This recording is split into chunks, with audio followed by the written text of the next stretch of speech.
ನೋಡಿ, ಇತಿಹಾಸದಲ್ಲಿ ಕೆಲವು ಘಟನೆಗಳಿರ್ತವೆ, ಅವು ಇಡೀ ದೇಶದ ಭವಿಷ್ಯವನ್ನೇ ಬದಲಾಯಿಸಿಬಿಡ್ತವೆ ಅಲ್ವಾ?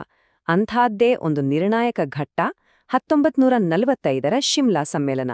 ಬಹುಶಃ ಅಖಂಡ ಭಾರತದ ಕನಸನ್ನು ಉಳಿಸೋಕೆ ನಡೆದ ಕೊನೆಯ ದೊಡ್ಡ ಪ್ರಯತ್ನ ಇದಾಗಿತ್ತಾ? ಬನ್ನಿ, ಈ ಐತಿಹಾಸಿಕ ಘಟನೆಯೊಳಗೆ ಸ್ವಲ್ಪ ಆಳವಾಗಿ ಇಳಿದು ನೋಡೋಣ. ನಮ್ಮ ಇವತ್ತಿನ ಈ ಇಡೀ ವಿಶ್ಲೇಷಣೆಯ ಕೇಂದ್ರ ಬಿಂದುನೇ ಇದೊಂದು ಪ್ರಶ್ನೆ. ಅಖಂಡ ಭಾರತವನ್ನು ಉಳಿಸ್ಕೊಳ್ಳೋಕೆ ಇದೇ ಕೊನೆಯ ಚಾನ್ಸ್ ಆಗಿತ್ತಾ? ನೋಡಿ, ಇದೇನ ಸುಮ್ನೆ ಒಂದು ರಾಜಕೀಯ ಚರ್ಚೆಯಲ್ಲ. ಇದು ಲಕ್ಷಾಂತರ ಜನರ ಭವಿಷ್ಯವನ್ನೇ ನಿರ್ಧರಿಸಿದ ಒಂದು ಬಹಳ ಗಂಭೀರವಾದ ಸಂದರ್ಭ. ಅದನ್ನೇ ನಾವಿವತ್ತು ಅರ್ಥ ಮಾಡ್ಕೊಳ್ಳೋಕೆ ಹೊರಟಿರೋದು. ಸರಿ, ಈ ಶಿಮ್ಲಾ ಸಮ್ಮೇಳನ ಏನೋ ಇದ್ದಕ್ಕಿದ್ದಂತೆ ಆಗಿದ್ದಲ್ಲ. ಅದಕ್ಕೂ ಮುಂಚೆ 1940ರ ದಶಕದ ಭಾರತ ಹೇಗಿತ್ತು ಗೊತ್ತಾ? ಅಕ್ಷರಶಃ ಒಂದು ಕುದಿಯೋ ಪಾತ್ರೆ ಅಂತಿತ್ತು. ಎಲ್ಲೆಡೆ ಒತ್ತಡ, ಮುಂದೇನಾಗುತ್ತೋ ಅನ್ನೋ ಅನಿಶ್ಚಿತತೆ. ಹಾಗಾಗಿ ಮೊದಲು ಆ ರಾಜಕೀಯ ಬಿಕ್ಕಟ್ಟಿನ ಹಿನ್ನೆಲೆ ಏನು ಅಂತ ಅರ್ಥ ಮಾಡ್ಕೊಳ್ಳೋಣ. ಆಗ ಎಲ್ಲವೂ ಸ್ಪಷ್ಟವಾಗುತ್ತೆ. ಆ ಒಂದು ಸ್ಫೋಟಕ ಪರಿಸ್ಥಿತಿಗೆ ಮುಖ್ಯವಾಗಿ 3 ಕಾರಣಗಳಿದ್ವು.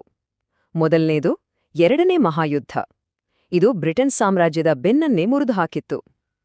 ಇನ್ನು ಎರಡನೇದು, 1942ರ ಕ್ವಿಟ್ ಇಂಡಿಯಾ ಅಥವಾ ಭಾರತ ಬಿಟ್ಟು ತೊಲಗಿ ಚಳುವಳಿ. ಇದು ಇನ್ನು ನಿಮ್ಮ ಆಟ ಇಲ್ಲಿ ನಡೆಯಲ್ಲ ಅನ್ನೋ ಸ್ಪಷ್ಟ ಸಂದೇಶವನ್ನು ಬ್ರಿಟಿಷರಿಗೆ ಕೊಟ್ಟಿತ್ತು.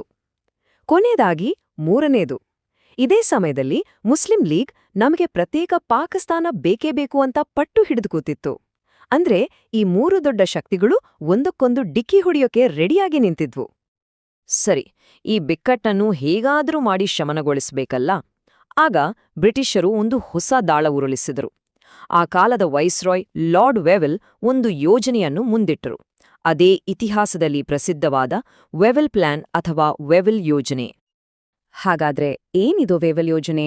ಸಿಂಪಲ್ ಆಗಿ ಹೇಳೋದಾದ್ರೆ ಇದೊಂದು ರೀತಿ ರಾಜಕೀಯ ತಾತ್ಕಾಲಿಕ ಪರಿಹಾರ ಅಂತ ಹೇಳಬಹುದು. ಇದರ ಪ್ರಕಾರ ವೈಸ್ರಾಯ್ ಅವರ ಎಕ್ಸಿಕ್ಯೂಟಿವ್ ಕೌನ್ಸಿಲ್ ಅಂದ್ರೆ ಕಾರ್ಯಕಾರಿ ಮಂಡಳಿಯನ್ನ ಪುನರಚನೆ ಮಾಡಿ ಪ್ರಮುಖ ಭಾರತೀಯ ನಾಯಕರನ್ನು ಆಡಳಿತದಲ್ಲೇ ಸೇರಿಸಿಕೊಳ್ಳೋದು. ಇದರ ಉದ್ದೇಶ ತುಂಬಾನೇ ಸ್ಪಷ್ಟವಾಗಿತ್ತು. ಹೇಗಾದ್ರೂ ಮಾಡಿ ನಾಯಕರ ಅಸಮಾಧಾನವನ್ನ ಕಡಿಮೆ ಮಾಡಬೇಕು, ಪರಿಸ್ಥಿತಿಯನ್ನ ಕಂಟ್ರೋಲ್ಗೆ ತರಬೇಕು ಅಷ್ಟೇ.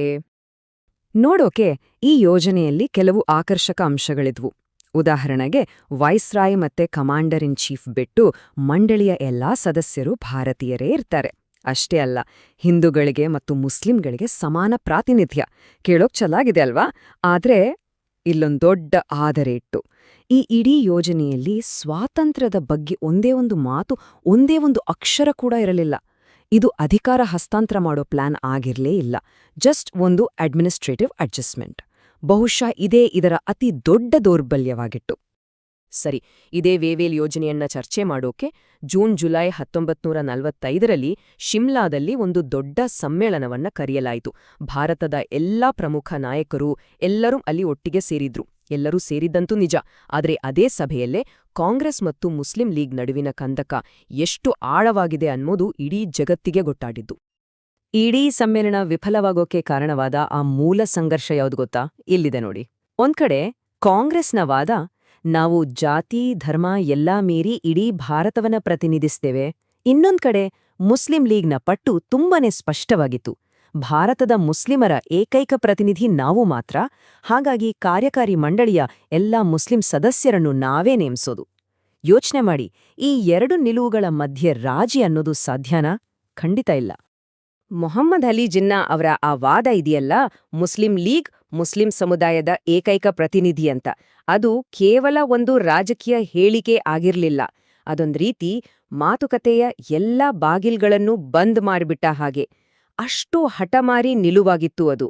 ಹಾಗಾಗಿ ಯಾವುದೇ ರಾಜಿ ಸಂಧಾನಕ್ಕೆ ಜಾಗನೇ ಉಳಿಲಿಲ್ಲ. ಹಾಗಾದ್ರೆ ಇಷ್ಟು ದೊಡ್ಡ ಮಟ್ಟದ ಒಂದು ಸಮ್ಮೇಳನ ಯಾಕೆ ವಿಫಲವಾಯಿತು? ಅದಕ್ಕೆ ನಿಖರವಾದ ಕಾರಣಗಳೇನು? ಇದು ಕೇವಲ ಒಬ್ಬ ವ್ಯಕ್ತಿಯಿಂದಾದ ತಪ್ಪ, ಅಥವಾ ಒಂದೇ ಒಂದು ಪಕ್ಷದ ತಪ್ಪ, ಅಥವಾ ಇದರ ಹಿಂದೆ ಬೇರೇನಾದ್ರೂ ಕಾರಣಗಳಿದ್ವಾ? ಬನ್ನಿ, ಈ ವೈಫಲ್ಯದ ಹಿಂದಿನ ಕಾರಣಗಳನ್ನ ಒಂದೊಂದಾಗಿ ವಿಶ್ಲೇಷಣೆ ಮಾಡೋಣ. ನೋಡಿ, ಈ ವೈಫಲ್ಯ ಅನ್ನೋದು ಒಂದೇ ದಿನದಲ್ಲಿ ಆಗಿದ್ದಲ್ಲ. ಅದೊಂದು ರೀತಿ ಚೈನ್ ರಿಯಾಕ್ಷನ್. ಮೊದಲನೇ ಕೊಂಡಿ ಕಾಂಗ್ರೆಸ್ ಮತ್ತೆ ಲೀಗ್ ನಡುವೆ ಇದ್ದ ಆಳವಾದ ಅಪನಂಬಿಕೆ. ಎರಡನೇದು ಜಿನ್ನಾ ಅವರ ಕಠಿಣ ನಿಲುವು, ಅದು ಮಾತುಕತೆಯನ್ನೇ ಬ್ಲಾಕ್ ಮಾಡ್ಬಿಟ್ಟು. ಮೂರನೇದು ಬ್ರಿಟಿಷರ ಯೋಜನೆಯಲ್ಲೇ ಕ್ಲಾರಿಟಿ ಇರಲಿಲ್ಲ, ಇದು ಎರಡೂ ಪಕ್ಷಗಳಿಗೆ ಅನುಮಾನ ಬರೋ ಹಾಗೆ ಮಾಡ್ತು. ಕೊನೆಯದಾಗಿ ಎಲ್ರೂ ನಮ್ಮ ಸಮುದಾಯಕ್ಕೇನ್ ಸಿಗುತ್ತೆ ಅಂತ ಯೋಚನೆ ಮಾಡ್ತಿದ್ರೆ ಹೊರತು ಒಂದು ದೇಶವಾಗಿ ನಮ್ಮ ಭವಿಷ್ಯವೇನು ಅಂತ ಯಾರೂ ಯೋಚನಿಸ್ಲೇ ಇಲ್ಲ. ಶಿಮ್ಲಾ ಸಮ್ಮೇಳನದ ವೈಫಲ್ಯ ಅನ್ನೋದು ಕೇವಲ ಒಂದು ರಾಜಕೀಯ ಸೋಲು ಅಂತ ಅನ್ಕೋಬೇಡಿ. ಅಲ್ಲ, ಅದು ಭಾರತದ ಇತಿಹಾಸದ ಹಾದಿಯನ್ನೇ ಬದಲಾಯಿಸ್ಬಿಟ್ಟ ಒಂದು ಘಟನೆ.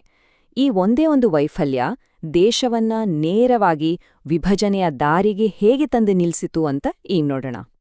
ಜುಲೈ 1945ರಲ್ಲಿ ಸಮ್ಮೇಳನ ಫೇಲಾದ ತಕ್ಷಣ ಘಟನೆಗಳು ತುಂಬನೇ ವೇಗವಾಗಿ ಸಾಗೋಕೆ ಶುರುವಾದವು.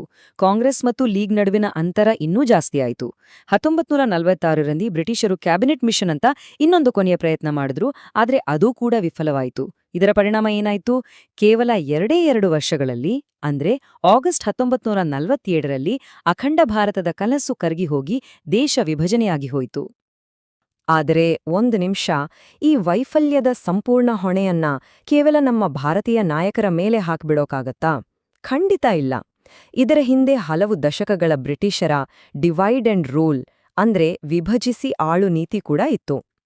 ಅವರೇ ಹಿಂದೂ ಮತ್ತು ಮುಸ್ಲಿಂ ಸಮುದಾಯಗಳ ನಡುವಿನ ಭೇದವನ್ನ ತಮ್ಮ ಅನುಕೂಲಕ್ಕೆ ಬಳಸ್ಕೊಂಡು ಒಗ್ಗಟ್ಟಿನ ಸಾಧ್ಯತೆಯನ್ನೇ ನಾಶ ಮಾಡಿದ್ರು.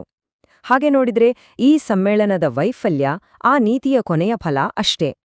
ಸರಿಯಾಗಿ ಇದೇ ಕಾರಣಕ್ಕೆ ಇತಿಹಾಸಕಾರರು ಶಿಮ್ಲಾ ಸಮ್ಮೇಳನವನ್ನ ಭಾರತದ ಇತಿಹಾಸದ ಒಂದು ಟರ್ನಿಂಗ್ ಪಾಯಿಂಟ್ ಅಥವಾ ತಿರುವು ಬಿಂದು ಅಂತ ಕರೆಯೋದು.